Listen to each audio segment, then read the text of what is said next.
अब यहाँ जेल में एक नया कैदी आता है जिसका नाम टॉमी है। टॉमी बहुत यंग होता है और वह इस छोटी सी उम्र में कई सारी जेलों में जा चुका है। टॉमी एक बहुत ही फ्रेंडली नेचर का था, इसलिए उसकी जल्द ही जेल में बहुत से कैदियों से दोस्ती हो जाती है। एक दिन खाने की टेबल पर टॉमी सबसे कहता है कि मैं पिछले कई सालों से चोरी कर रहा हूँ, इसलिए मैं यहाँ की कई सारी जेलों में जा चुका हूँ और इस बार भी मैं चोरी की वजह से इस जेल में आया हूँ। टॉमी की बात सुनते हुए एंडी उसे कहता है कि अगर तुम चोरी करने के बाद बार बार पकड़े जा रहे हो तो इसका मतलब ये है कि यह काम तुम पर सूट नहीं करता, इसलिए तुम्हें चोरी करना छोड़ देना चाहिए। टॉमी को एंडी की यह बात बिल्कुल ठीक लगती है, इसलिए टॉमी रेड से एंडी के बारे में जानकारी लेने लगता है। टॉमी रेड से कहता है कि एंडी बहुत ही इंटेलिजेंट और डिसेंट इंसान है, उसे जेल क्यों हुई है। रेड उसे बताता है कि एंडी एक बहुत बड़ा बैंकर था, लेकिन उसने अपनी वाइफ और उसके लवर का कत्ल किया, जिस वजह से उसे उम्र भर कैद हुई। यह सुनकर टॉमी सोच में पड़ जाता है। जैसे उसे कुछ याद आया हो, उसके बाद वह एंडी को बुला लेता है। अब टॉमी के सामने एंडी और रेड होते हैं। टॉमी इन दोनों को बताता है कि 4 साल पहले मैं एक जेल में गया था जहाँ पर मुझे एक कैदी मिला और उस कैदी ने मुझे बताया कि एक रात वह एक घर में चोरी करने गया। चोरी के दौरान उस घर का मालिक जाग गया। अब पकड़े जाने के डर से उसने उस घर के मालिक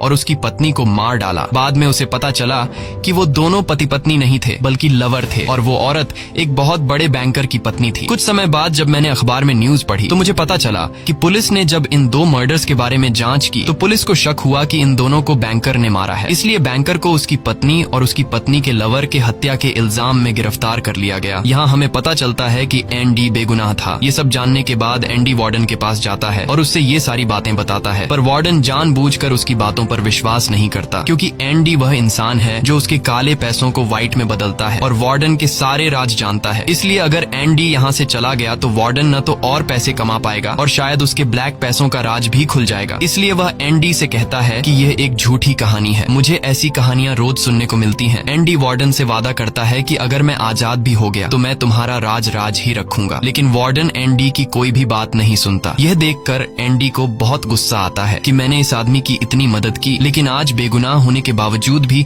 मुझे ये बाहर नहीं जाने दे रहा, इसलिए एंडी वार्डन पर चिल्ला पड़ता है। तब वार्डन एंडी को 1 महीने के लिए काल कोठरी में डाल देता है और उसके बाद वह सीधे टॉमी के पास जाता है और वार्डन टॉमी से पूछता है कि क्या तुमने जो बातें एंडी को बताई हैं वह सारी सच हैं।